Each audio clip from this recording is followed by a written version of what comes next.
Okay, think about this. Have you ever been in a situation where you looked at somebody, the person annoyed you, and in your mind you were like, I feel like killing this person. The only reason why you did not kill the person is because there is prison. You know, if you were like Cain and Abel and nobody was watching you, you know you would kill that person. Go and read Genesis 4. Before Cain killed Abel, it was a process. It started with bitterness and jealousy. From bitterness and jealousy, you know, God told him, he says, sin light at the door and wants to have you. Don't permit it. Until that thing translated to him killing his brother. And I've seen this happen time and time again. I shared the story some years ago. There is somebody that reached out to me, very bitter. Somebody had done something to this person, and the person could not take it. I tried to talk to this person. The person could just not take it. The person was so bitter at this person, they were not eating. I've seen the effect of bitterness. It's horrible. Where somebody shaved their hair because they are angry. They shaved their hair to bald hair. And, you know, just started looking ugly, tattered. Like, what is going on? What is happening? And it's bitterness. Somebody, you know, did something terrible to them, you know, and manipulated them in that thing.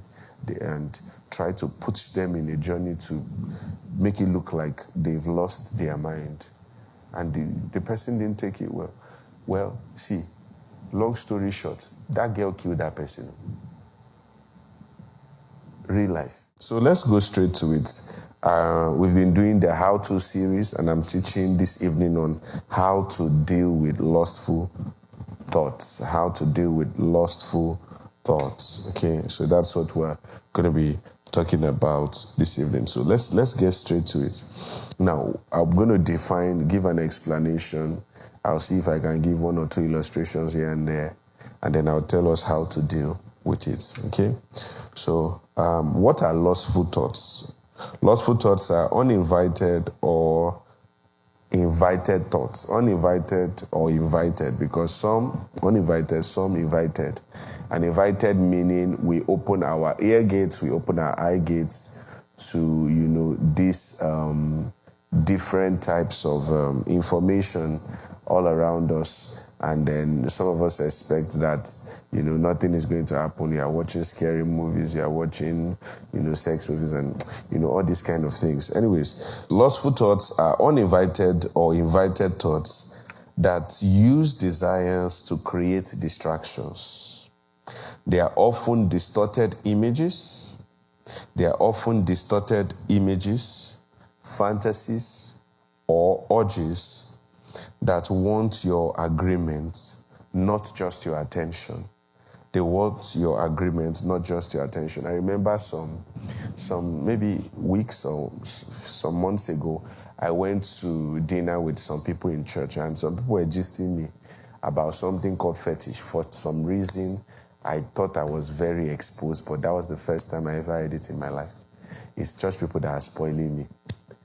And one of the things they said was that some people, they are fetish. If you don't know what fetish is, please don't bother. It's not good for you. You don't need to know.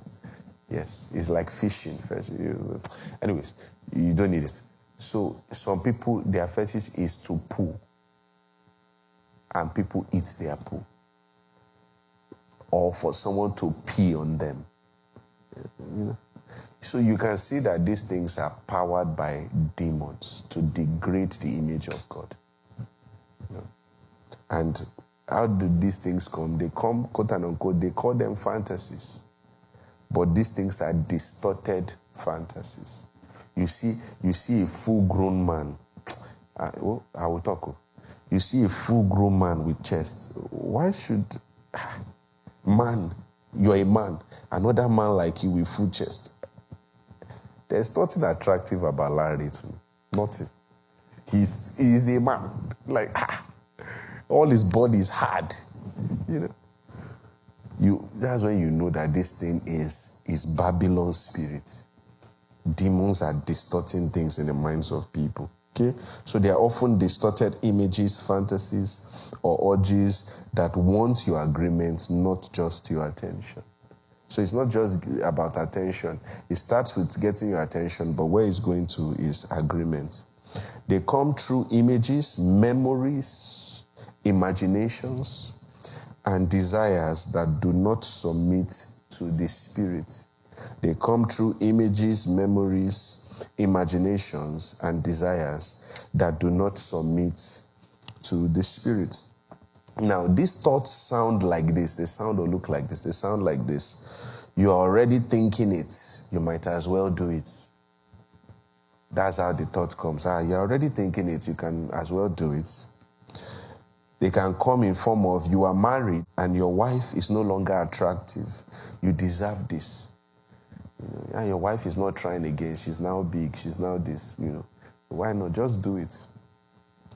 God understands my weakness. God understands. Maybe this is one thing I will have to live with, for the rest of my life. It can't go. I've tried before. This is something I'll live with for the rest of my life. Or just this one time. Just this one time. Just this one time. Or this will be the last time. You're over it. You don't want to do it again. You're over it. Just this last time.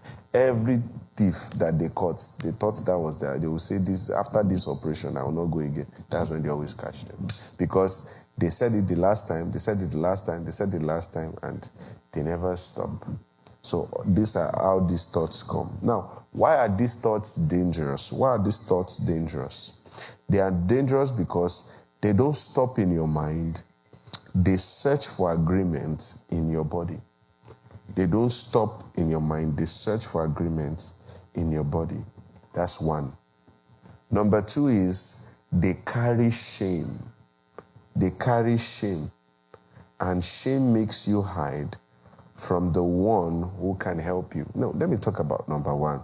When it says they don't stop in your mind, they search for agreement in your body. Now, you have to understand this, that the more you see, if a door is locked, and you want to bring down that door, they've locked the door, so the person doesn't want you to come in. So the issue is not maybe the person wants you in or doesn't want you in. The person doesn't want you in. They've locked the door. If you start pushing that door, you start kicking that door, before you know it, you will break the door and forcefully enter. What that means is, because you don't want to do it, doesn't mean that if you put yourself in an environment where you are exposed to that thing, or you keep indulging in those kind of thoughts or permitting those thoughts, one day you are going to do that thing, because that thing is pressuring you, and one day, it's going to break that door down. Okay? So it doesn't just stop in your mind. It's kicking. It's searching for agreement in your body. Number two is they carry shame, and shame makes you hide from the one who can help you. From the moment you start like that, it starts to distort your fellowship with God. You see, salvation is that, God knows us. Fellowship is us knowing who knows us. And one of the major components we need in fellowship is boldness. That's why the Bible says we should come boldly to the throne of grace that we may obtain mercy. If I'm trying to give an example so you get. Let me give, for example, maybe Kolade, me and him, we are relating, and then, there is also Chinulem, we are relating. And maybe I told Kolade to do something and he did not do it. And then, Chinulem and Kolade are coming to come and see me. If you notice that Kolade is hesitating to come to me, it's not because I said something. It's because he did something or he didn't do what I told him to do. It's either he did something wrong or he didn't do what I told him to do. So disobedience distorts our fellowship with God. It affects our boldness to come to him. So you have to understand that the effect of sin is not on God, it's on you. It distorts your relationship with God. It distorts your boldness. It gives you hesitation and makes you ashamed. And that's the tool of the enemy, shame. Once the enemy can get you into a place of shame there, he knows that he has affected your fellowship. And if he has affected your fellowship, then he knows for a fact that, you can begin to wallow in that, he can condemn you, and then he can convince you that that is how you will always be. I don't know if you are getting this. So it carries shame, and so for my explanation, it carrying shame means it distorts fellowship and makes you hide from the one who can help you. Number 3 is it destroys your confidence in prayer, in devotion, and manifestation of God's power. Sometimes you want to maybe do something spiritual, they whisper, you that you think like this, or you that you did this, you that you did that. How dare you? I've told us a story before of somebody that was casting out devils, in the place of an evangelist man. The devil told him, I know you now. You get away. Is it not you that used to masturbate? That, my friend, thank God he has an understanding that these demons are crazy. He said, even though, come out. Even though, come out. But that's it. That's what the devil can do. Try to demoralize you and try to destroy your confidence to be able to use God's authority. Okay? So it destroys your confidence in prayer, in devotion, and in the manifestation of God's power. Another thing it does is that it corrupts your discernment. What should be wrong becomes not that deep. It distorts your discernment. It makes you drop your standards. Okay? So once you permit these thoughts, or what these thoughts do, like I said, they don't just want to stop in your mind, they want agreement in your body, they carry shame, they affect confidence in devotion, and they also corrupt your discernment. All right, you are not able to judge rightly, because that's what discernment means. You're not able to judge rightly. You start hearing people start making excuses. Pornography, there's no direct place in the scripture where masturbation is mentioned. There's no direct word for porn. The only thing that looks like that is when people start to make excuses like that, that these are people that have conceded to defeat. All right, they've permitted the thoughts, they've engaged, and because they've tried, they've seen that no, I can't win. So what they now want to do is look for ways to find theology that will pacify their conscience. Okay? So what that thing has done is it has distorted their discernment. And you have to understand this. If the devil can get you to be comfortable with walking in the flesh, he can get you to commit every sin. The fruit of the Spirit is from one source, the Spirit. The fruit of the flesh is from one source, the flesh. So anybody that has joy pertaining to the fruit of the Spirit has peace pertaining to the fruit of the Spirit. Anybody that has lying pertaining to the fruit or the works of the flesh has fornication. If you can comfortably lie, you can comfortably fornicate. If you can comfortably fornicate, you can comfortably keep malice. If you can comfortably keep malice, you can comfortably kill. I know you will say, no, I can't kill. Murder, that's too much. No. You have not just been in a situation where you are exposed to see yourself. Think about this. Have you ever been in a situation where you looked at somebody, the person annoyed you, and in your mind you were like, I feel like killing this person. The only reason why you did not kill the person is because there is prison.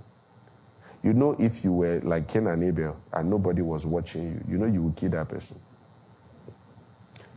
Go and read Genesis 4. Before Cain killed Abel, it was a process. It started with bitterness and jealousy. From bitterness and jealousy, God told him, he says, sin light at the door and wants to have you. Don't permit it. Until that thing translated to him killing his brother. And I've seen this happen time and time again. I shared the story some years ago. There is somebody that reached out to me, very bitter. Somebody had done something to this person, and the person could not take it. I tried to talk to this person. The person could just not take it. The person was so bitter at this person, they were not eating. I've seen the effect of bitterness. It's horrible. Where somebody shaved their hair because they are angry. They shave their hair to bald hair.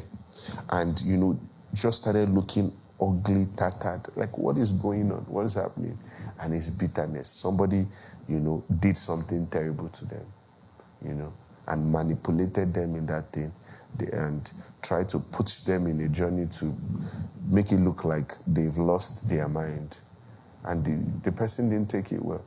Well, see, long story short, that girl killed that person. Real life. Until that bitterness translated to murder, I didn't come down. That's why when I preach James chapter 3, that, if you have strife, bitter envy in your heart, lie not against the truth. This wisdom is earthly, sensual, and demonic. I understand the meaning. So once you can permit one work of the flesh, you can permit all. Because they are all coming from one source. Just as you have the fruit of the Spirit, they are also fruits of the flesh. If I'm going to take our time to teach about it, Adam, in Genesis, he broke the entire 10 commandments with one sin. Thou shalt not bear false witness. He bore false witness against God. That's not what God said. That Eve went and told serpents. Honor your father and your mother. He didn't honor God. You shall have no other God apart from me. One sin. The entire 10 commandments as a component was there. Even remember the Sabbath day and keep it holy. He broke it.